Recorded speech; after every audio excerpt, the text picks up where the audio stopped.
Welcome to the Buck Stops here, the official podcast of NotInHallOfFame.com, and I am the Buck. Kirk Buckner, the owner-operator of NotInHallOfFame.com and its sister sites, the Fictitious Athlete Hall of Fame and the Fictitious Rock and Roll Hall of Fame. Check those out if you haven't yet. Today we're interviewing Mike Litherland. Now, Mike's done a great job in trying to spread the word as to why Janet Jackson should be in the Rock and Roll Hall of Fame. And unlike a lot of induct campaigns for certain musical artists, Mike's campaign's got a lot of support, actually 6 digits of figures on social media. Mike has been a huge fan of Janet, obviously, for a long time, but he does this in a very classy way, and I'm really excited to finally talk to him after quite a few years of just going back and forth on various contents in social media. So sit back, relax, and I hope you enjoyed this conversation as much as I did having it. Here. Mike, it's so good to finally talk to you after all this time. I think, we connected about 2 years ago, I think, for the first time over social media? Yeah, I think you're right. It may even be going on 3 at this point, probably 2.5, I would say. Yeah, definitely. And so I first became aware of you. I can't remember who contacted who first. You have one of the most successful social media presences when it comes to trying to induct someone into a certain Hall of Fame. How many Facebook followers do you have now for the Induct Janet Jackson into the Hall? On Facebook, we just surpassed 120,000 followers, if you can believe that. Obviously, not everybody is active, but there is quite a lot of folks. On Twitter, I think we're about 16,000. Mm-hmm. So not chump change. No, not a lot. Actually, it was a lot more than I realized. I think I'm one of those 120,000 at this point. So you've got to be pretty. Yeah, I'm pretty sure I am. I think you've got to be pretty happy. This is her 3rd nomination. In a previous podcast, I made a little wager that I think she's going to get in this year unless Stevie Nicks sort of beats her out. They always want to put in one female, and I don't really think Shaka Khan and Rufus are going to get in over her. What do you think? Do you think this is the year? You know, I've got a really good feeling, and I think I heard that podcast. You know what? I kind of waffle back and forth because at first I thought that Stevie Nicks was probably going to be a lock. I'm not so sure now. She's doing very well in the fan vote, and you know, I'm not saying that she's not Hall worthy, but I'm wondering if the voters, if they already know, and they should know, that she's in with Fleetwood Mac, they may not make it a priority, or I could be totally off base, and they'll, you know, put a lot of emphasis on the fan vote or the actual kiosk vote at the Rock and Roll Hall of Fame in Cleveland. You know, the actual museum itself. Mm-hmm. I think she's performed very well there in person. Back to Janet, you know, I'm cautiously optimistic. We've kind of been down this road before and then been let down a couple of times, but with all of the momentum, it really does feel like the timing is right. You know, the moon and the stars and planets, everything is aligned. Mm-hmm. And it just feels like the right time. You know, she's picking up accolades and awards left and right and extremely visible. And, you know, it seems like the tide has turned a little bit on her legacy and her career and her back catalog. She's starting to get a lot of praise that she didn't necessarily get post Super Bowl. And, you know, there's some reasons for that have kind of been shed to light this year as well, with all the Les Moonves, the head of CBS, that monster that, you know, he got taken down though, which is a good thing, but he made it his, you know, mission to sabotage Janet after the Super Bowl. And I got to tell you, it looks like his efforts paid off in spades, because they were really trying to erase her from, you know, the musical legacy landscape. But the tide has turned, I think. Well, it definitely worked for a while. I mean, like, she went from top of the world to, like, where the hell is she? And seemingly overnight. Yeah.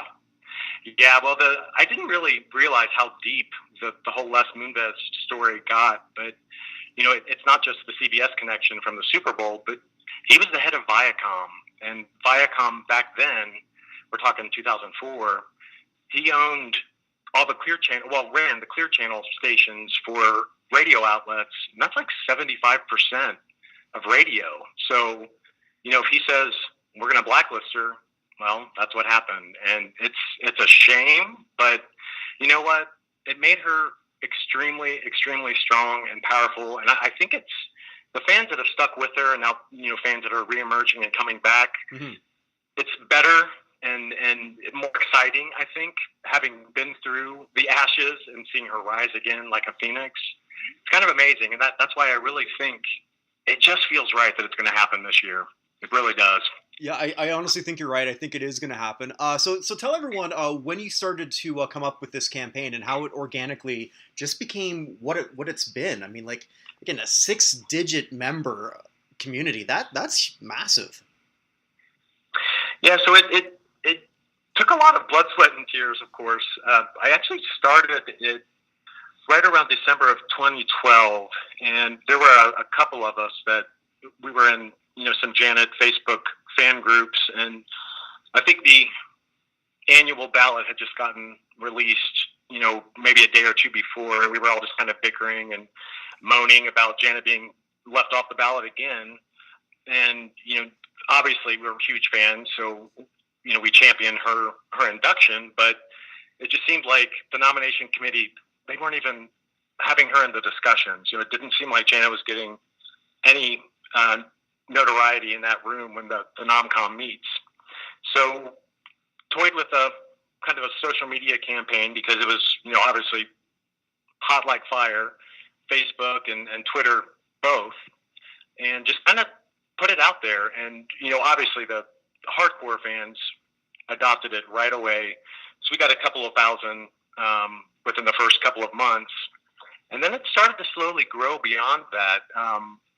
You kind of mentioned something before about, did I reach out to you or did you reach out to me? And I think I recall finding your page because I was kind of scouring the internet for Rock and Roll Hall of Fame related blogs and sites and kind of all that good stuff. So I think I started to get involved from that perspective to try to, raise awareness for the Induct Janet stuff and that conversation.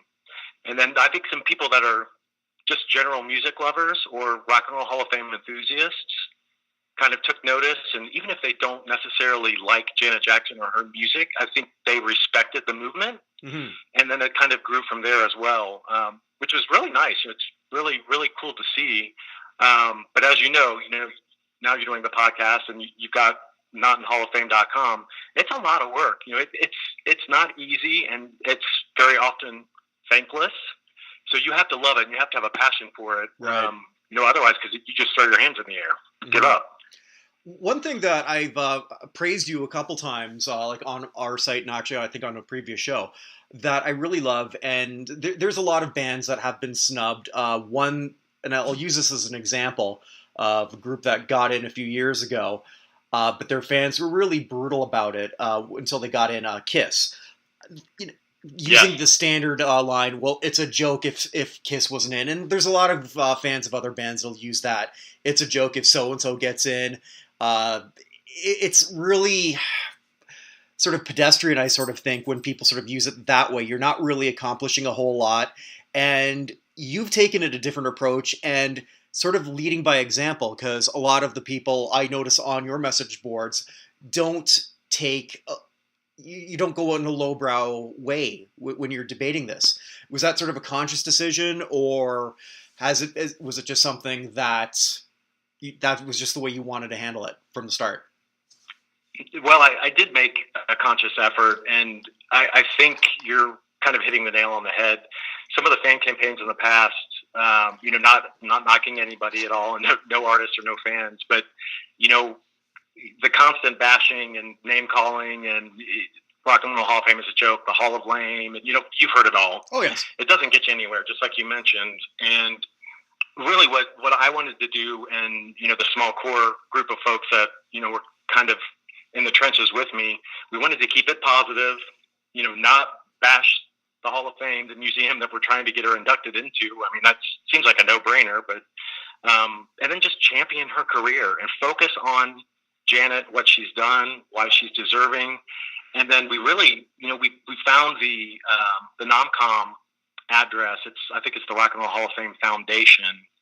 And we just started flooding them with letters and sending them her back catalog of CDs, and not to where it was probably a nuisance or an annoyance, which I'm sure they do get sick of it, but just enough to make sure that Jana was top of mind, and when they met that following September, to keep her in the conversation. And it finally did happen. Can't say that it's because of our little grassroots movement, but I really do think we got their attention, and it certainly had to help. I'm sure the release of her album and having it go number one was the real kicker, and obviously her legacy, but I do like to think we had a little bit of an impact there. I'd like to think that it did. I think when sort of campaigns are sort of done that, and they're done in an intelligent way, I mean, it certainly can work. I think it was, and I could be mistaken on this, I know there was a case where there was a grassroots thing, and I'm totally going off topic here, but for Chuck Foreman, I believe, to get in the Pro Football Hall of Fame. And it was just essentially being flooded on certain statistics and things for that. With rock music, obviously, stats don't really matter as much. It doesn't matter how many albums you sell. It's really if they want to go by influence. And Janet did have an influence. Certainly, and it was sort of the queen of her genre, and that can't be taken away. What do you say? And I'd like to sort of get your opinion on this. I get, whenever I put sort of my list out every year, then I get the same sort of comments, especially when I've got a lot of rap or hip hop artists. So like when you get somebody sort of saying to you, "Well, Janet's not rock," like what's your defense to that? Yeah, that's probably the number one complaint, and it seems like it's everywhere, and not just for Janet, but like you mentioned, for many, many other artists. Right. But really, always try to, educate if you can, and we always try to keep it friendly. But I mean, if we're being honest, rock and roll, the roots are, the blues, R&B, right, bluegrass, folk, and Janet's music is under that umbrella. So their argument is silly, and frankly, it's antiquated. We got to get over it. The Hall has obviously moved on, and I think that some folks are just, I don't know whether they don't want to recognize reality, or they just want classic rock, or right, old white dudes with electric guitars, and that's all they want to get in the Hall. And that's fine for what it is, but that is probably the biggest complaint, or I guess con, for artists like Janet. In their nomination or induction chances, that's usually the biggest argument. She's not rock and roll, but well, she is. No, she absolutely is. I totally agree with you. And my argument usually to that is, well, define what rock and roll music really is.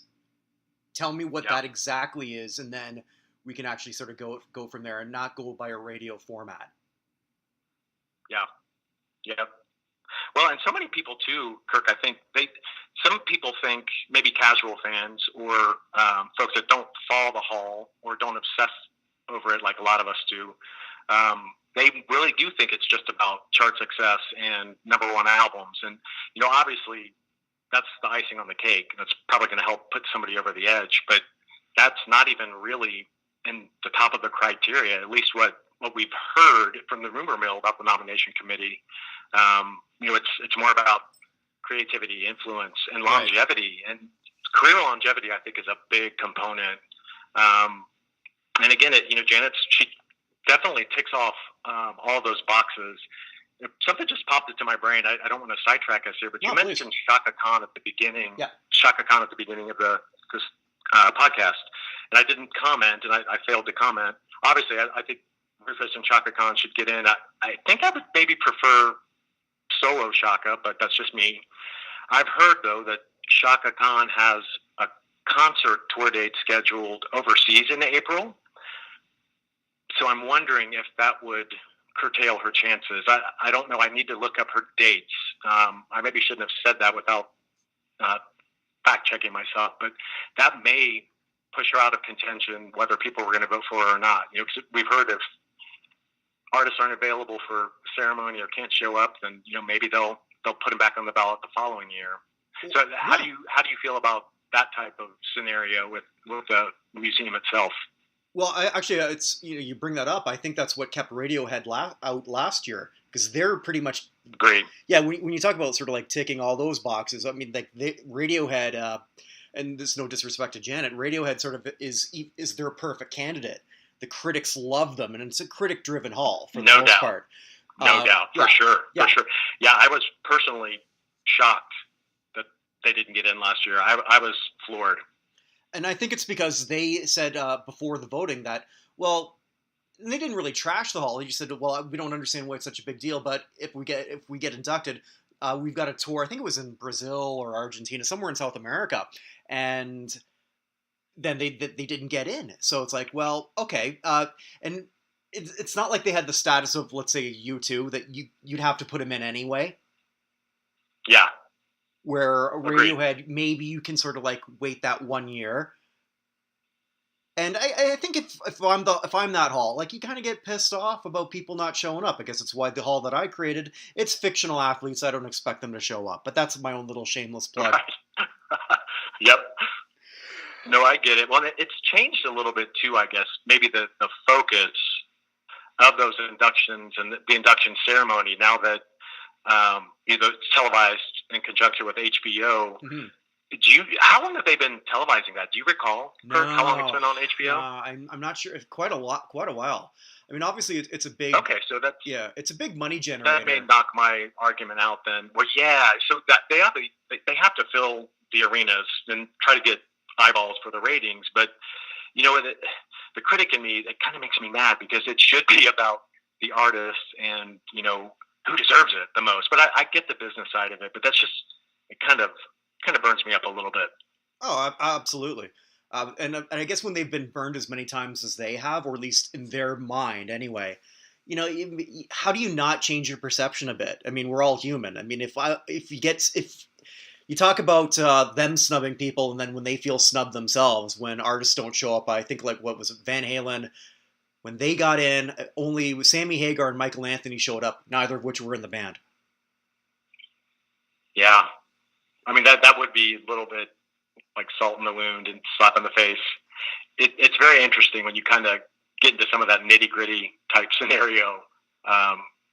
But Janet's at a place... They've done a fair job, but obviously there's room for improvement. And the overhaul of the nomination committee a few years back, I think, was spot on. And I just kind of wish they would do that with the voting body overall. They need to probably clean some house there, too. But I think Janet's at a place now where, and it's been a comeback, a long time coming, where, she's a draw again. And I think that's a good point. Yeah. And I think with also sort of, with all that coming out with Moonves, as you mentioned in the start, and, with the Me Too movement, it's the right time. It's just the right time for someone who's been wronged, who does have a bigger body of work than, and again, no disrespect to Stevie Nicks or Shaka Khan, but does have a bigger body of work than they do.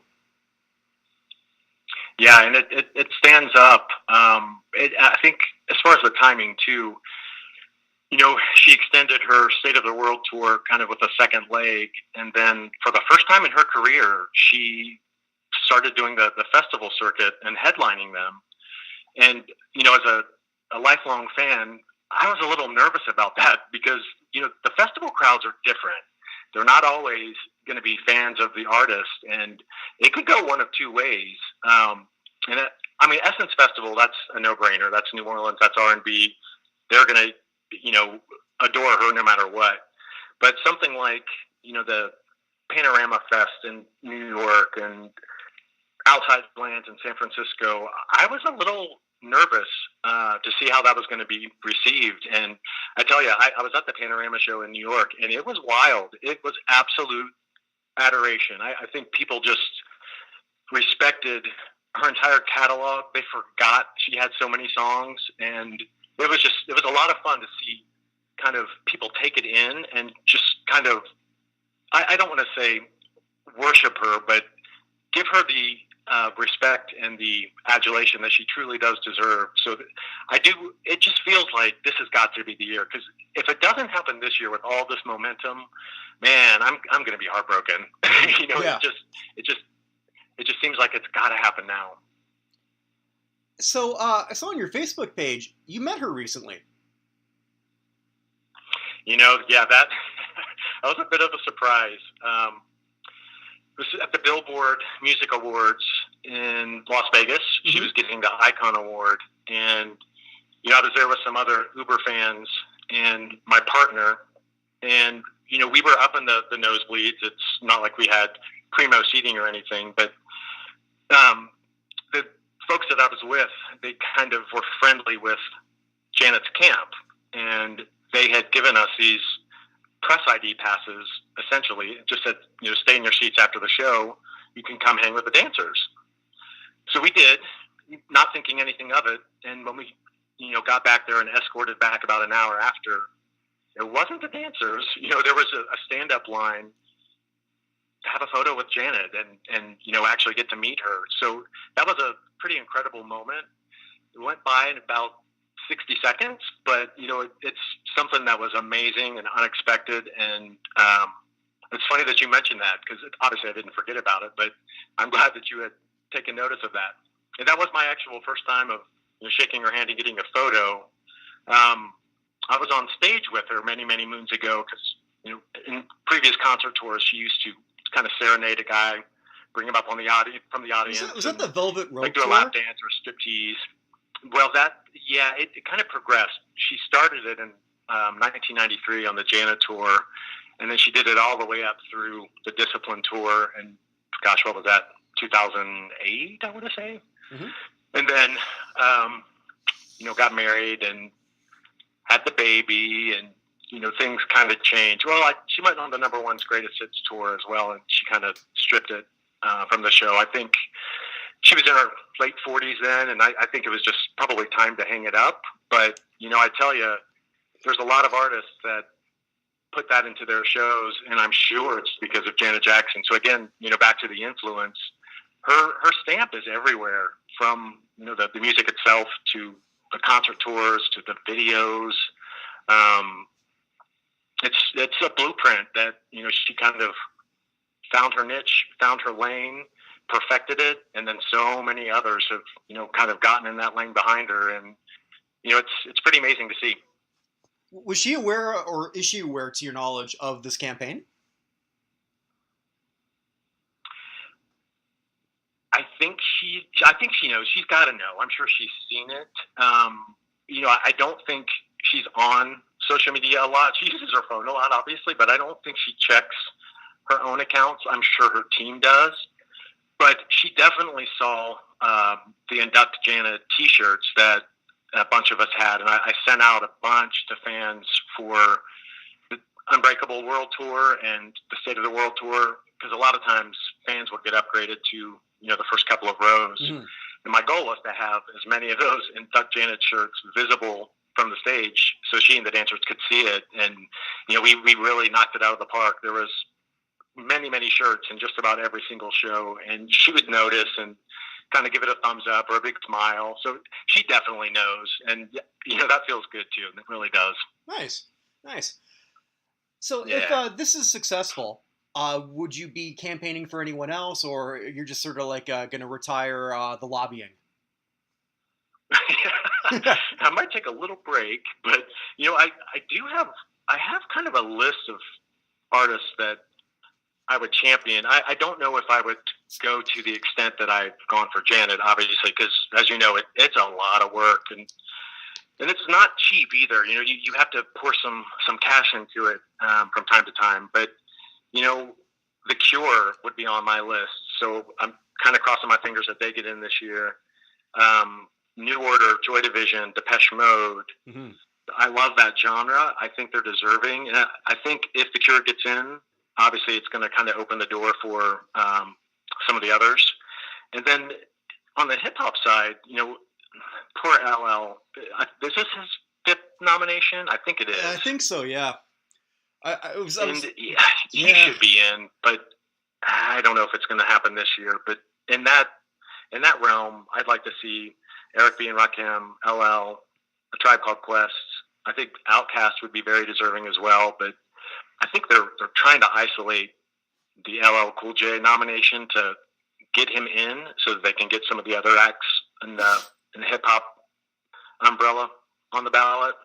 I was always then the quite funny. Side, there's a bunch. Yeah. Oh, go ahead, Kirk. Sorry. No. I was gonna say I was having this conversation with Evan on the other podcast that I did. Like LL Cool J has got to be the only person or the only artist that I can think, or hip hop artist anyway.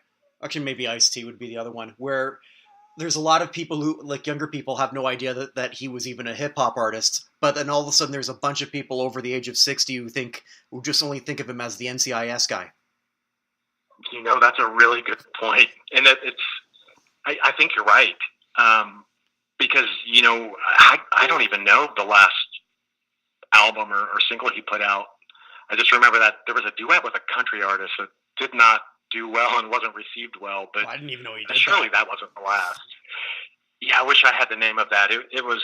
I think he took a little bit of flack, at least in the hip hop community, because it was kind of a crappy track. That wasn't that accidental racist one, was it? Or is that something else? I can't remember. No, that's something else. What was the title again? Accidental racist. I think I'm confusing that with something else. Well, I don't know. You may be right. I'm not sure. Yeah, I'm not, as much as I listen to all genres of music, my hip hop country crossover is very weak. Yeah, I would agree. And probably rightfully so, but heck, who knows? Maybe that'll be the next hybrid thing that takes off. That's all. We're missing. Next to hip hop polka. That's right. Oh my gosh! Don't even put that out there. Well, the part German in me would almost like to see that give it a shot. It's probably happened already somewhere in Austria. Somewhere like in this. Well, it has. Yeah, somewhere in this dank bar in Vienna, that's already happening. And it's a thing. That's right. Yeah, it's got to be. Maybe I'll get a message on that. Mike, I'm so happy we connected. Can you let everyone know how they can sort of reach your URL on Facebook, or how they can join the movement? Yeah, absolutely. Thanks for mentioning that. I'd be happy to. And again, thanks for taking the time to talk to me. We can be found at inductjanet.com. That actually redirects to the Facebook page itself. On Twitter, the handle is @inductjanet. And on Instagram, and this is relatively new, about 8 months or so, we're @induct_Janet. And so those are our social handles. Who beat you to induct Janet on Instagram? That's a good question. The profile is now gone and been deleted. I'm not sure who that was, but it wasn't me. And it wasn't my cohort, Leela, who does all the Instagram work, and she does great work, by the way. Hey, Leela, if you're listening. But Instagram is kind of a thing. I don't know if you're super familiar with it. I'm relatively new to it, maybe a year and a half or so, but it's all about those Instagram stories. And we knew, like, if we want to reach a different group, a different audience, we need to get Induct Janet on Instagram. So we just took the plunge and made it happen. Yeah, I haven't really figured out how to use that for this site yet. I do admit my dog's got a healthy Instagram, which that's cool. I'll check it out. Clearly, what's that handle? Jasper_the friendly corgi. So clearly, I have no kids. My wife and I pretty much treat him like he is a kid. It's my podcast. I love it. I'll say whatever I want. Couldn't believe that she just bought him a Tiffany leash or collar, because that's what he really wanted, I'm sure. Had to have it. Yeah, I had to. But yeah, we're definitely that that poster for like the childless 40-something couple that just treats their dog like they are real. It fills a healthy void, though. That's good. I mean, You could come up with many, many other things to be doing, right? This is very true. There's much worse things I could have than an Instagram for a corgi. Yes, sir. Yeah. So, all right, thanks so much. I'd love to have you on again if Janet gets in, or just even to talk about music in general. I think it'd be a great conversation. I'd be definitely up for it. Anytime. Right. And thanks again for the time. My pleasure, Mike. Take care.